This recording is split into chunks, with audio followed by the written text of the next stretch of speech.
Hello friends, स्वागत है आपका आपके अपने यूट्यूब चैनल ज्ञान प्लस पर। उत्तर प्रदेश अधीनस्थ सेवा चयन आयोग ने पीटी से संबंधित एक महत्वपूर्ण नोटिस जारी की है। मुख्य परीक्षा से संबंधित अभी तक आयोग का ये कहना था कि मुख्य परीक्षा जो है पीटी के बाद मुख्य परीक्षा कराई जाएगी, टाइपिंग परीक्षा कराई जाएगी पीटी के स्कोर के आधार पे, और स्किल टेस्ट कराया जाएगा और फिजिकल कराया जाएगा। लेकिन अब महत्वपूर्ण बदलाव किए गए हैं। सभी भर्तियों में मुख्य परीक्षा अनिवार्य कर दिया गया है। अब तक 6 लाख फॉर्म भरे गए हैं। तो चलिए देख लेते हैं क्या है पूरी अपडेट। यहाँ पे देख सकते हैं उत्तर प्रदेश अधीनस्थ सेवा चयन आयोग ने विज्ञप्ति जारी की है। 8 तारीख है आज, 8 जून, और 1/2021 परीक्षा से संबंधित है। उत्तर प्रदेश शासन के कार्मिक अनुभाग 3 शासनादेश के समूह के द्वारा पदों पर भर्ती हेतु द्विस्तरीय परीक्षा प्रणाली प्रारंभिक एवं तत्पश्चात मुख्य परीक्षा अपनाए जाने का निर्णय लिया गया है। तो ये महत्वपूर्ण बदलाव किया गया है। देखिए, मेन नोटिस इसीलिए है क्योंकि यहाँ पे कन्फ्यूजन हो रहा था। अभी तक जो पिछली नोटिस है उसको भी हम आपको दिखा देंगे। ऑनलाइन आवेदन की तिथि में कोई बदलाव नहीं किया गया है। OTR को अनिवार्यता खत्म कर दी गई है। यहाँ पे आप ज़रूरी नहीं OTR करें। देखिए, प्रारंभिक परीक्षा की जो अर्हता है इसको देख लीजिए, मेन है। कुछ बदलाव किए गए हैं। उत्तर प्रदेश अधीनस्थ सेवा चयन आयोग की परिधि में आने वाले विभिन्न भर्तियों के विभिन्न पदों पर चयन हेतु इच्छुक समस्त अभ्यर्थियों द्वारा प्रारंभिक अर्हता परीक्षा में प्रतिभाग किया जाना अनिवार्य है। आयोग द्वारा विज्ञापित किए जाने वाले किसी भी पद पर चयन हेतु मुख्य परीक्षा के लिए अभ्यर्थियों की श्रेणीवार आरक्षण लंबवत के अनुसार शॉर्टलिस्ट किए जाएंगे। उनकी अर्हता के आधार पर ही परीक्षा के आधार पर ही प्रारंभिक परीक्षा के आधार पर ही की जाएगी। यदि किसी अभ्यर्थी द्वारा प्रारंभिक अर्हता परीक्षा में प्रतिभाग नहीं किया गया तो उसके द्वारा भविष्य में आयोजित की जाने वाली मुख्य परीक्षा का आयोजन नहीं किया जाएगा। पदों का विवरण यहाँ पे देख लीजिए। उत्तर प्रदेश अधीनस्थ सेवा चयन आयोग की परिधि में आने वाले पदों पर मुख्य परीक्षा के माध्यम से चयन की कार्रवाई प्रस्तावित किया गया है। आयोग की परिधि में आने वाले समूह ग के सभी पद जो कि जिनका के वेतनमान 5200 ग्रेड पे से 1900 ग्रेड पे से अधिक एवं 4600 ग्रेड पे से कम है।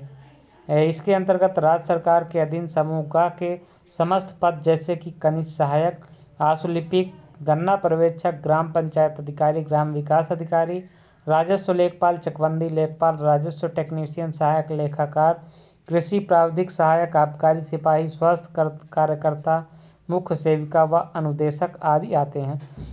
इसके अलावा बहुत से और पद आते हैं जिनका कि इसमें उल्लेख नहीं है। तो इसका मतलब ये नहीं है कि उनपे भर्ती नहीं होगी, इन सभी पे भर्ती होगी, लेकिन इन सभी पे प्राथमिकता के आधार पे भर्ती होगी। ये चीज़ आपको जान लीजिए, यही पे आगे चीज़ें हैं यहाँ पे। बाकी यहाँ पे कोई बदलाव नहीं किया गया। उम्र सीमा, परीक्षा पाठ्यक्रम, परीक्षा की तिथि अलग से दी जाएगी आदि सभी चीज़ें अभी पहले की तरह ही हैं। यहाँ पे महत्वपूर्ण चीज़ें ये हैं कि अब देखिए, ये जो नया नोटिफिकेशन इसमें सभी यानी कि जिसमें टाइपिंग और फिजिकल होना है उन सभी में भी मुख्य परीक्षा अनिवार्य कर दिया गया है। लेकिन जो पहली नोटिस थी उसमें कहा गया है कि पीईटी के आधार पे मुख्य परीक्षा, स्किल टेस्ट और वहाँ पे फिजिकल टेस्ट को कराया जाएगा। तो यानी कि पहले ये था कि पीईटी के आधार पे जैसे कि यहाँ पे कनिष्ठ सहायक की जो भर्ती होती है उसमें टाइपिंग कराया जाता, तो इसके ही आधार पे चयन होना था। आबकारी सिपाही, फिजिकल, इन सभी के आधार पे चयन होता, पीईटी के आधार पे चयन इसमें होना था। लेकिन अब यहाँ पे बदलाव किया गया है, यानी कि जूनियर असिस्टेंट आदि परीक्षा में भी अब मुख्य परीक्षा कराई जाएगी। देखते हैं हम पहली नोटिस। यहाँ पे आप देख सकते हैं पीईटी से संबंधित जो विज्ञापन जारी किया गया था। यहाँ पे देखिए, इसकी हम नोटिस डाउनलोड कर लेते हैं। यहाँ पे हमने पहले से ही कर रखी, तो इसको हम खोल लेते हैं। यहाँ पे आप देख सकते हैं कि अभी ये नोटिस हम खोल हैं। यहाँ पे देखिए कुल मिला के, हाँ, यहाँ पे देखिए शैक्षिक अर्हता के संबंध में यहाँ पे नोटिस थी। यहाँ पे देखिए क्या दिया गया है, लाइन देखिए यहाँ पे। इनमें से प्रारंभिक अर्हता परीक्षा के स्कोर के आधार पर शॉर्टलिस्ट किए गए अभ्यर्थियों हेतु यथा आवश्यक मुख्य परीक्षा, कौशल परीक्षा, शारीरिक परीक्षा का आयोजन कराया जाना है। तो अभी इसमें बदलाव किया गया है। पीईटी के बाद कौशल परीक्षा और शारीरिक परीक्षा को हटा दिया गया है, यानी कि अब सभी भर्तियों में मुख्य परीक्षा का आयोजन कराया जाएगा। तो ये बहुत बड़ा बदलाव किया गया है। यहाँ पे आप देख सकते हैं यहाँ पे भी आपको दिया है चीज़ें। तो अब सभी भर्तियों के लिए मुख्य परीक्षा देनी होगी। अभी तक हमें उम्मीद थी कि चलिए जूनियर असिस्टेंट और जिसमें फिजिकल है वो भर्ती पूरी करा ली जाए किसी तरह आयोग द्वारा, लेकिन अब कोई भी भर्ती पूरी नहीं होगी। इतना आप नोट करके लिख लीजिए कहीं एक कोने में, और अगर हो गई तो हमको बताइएगा। क्योंकि एक तो अब मुख्य परीक्षा, उसके बाद टाइपिंग, अब तो ये भर्ती और फंसेगी जिसमें केवल मुख्य परीक्षा है। अब तो वो पूरी होने के कुछ परसेंट चांस है, 1-2%, लेकिन अब ये क्योंकि इसमें मुख्य परीक्षा होगी उसके बाद फिर टाइपिंग होगी, तो ये संभव नहीं है कुल मिला के। तो ये अपडेट रही आप सभी के लिए। इस वीडियो में इतना ही, मिलेंगे अगली वीडियो में। धन्यवाद।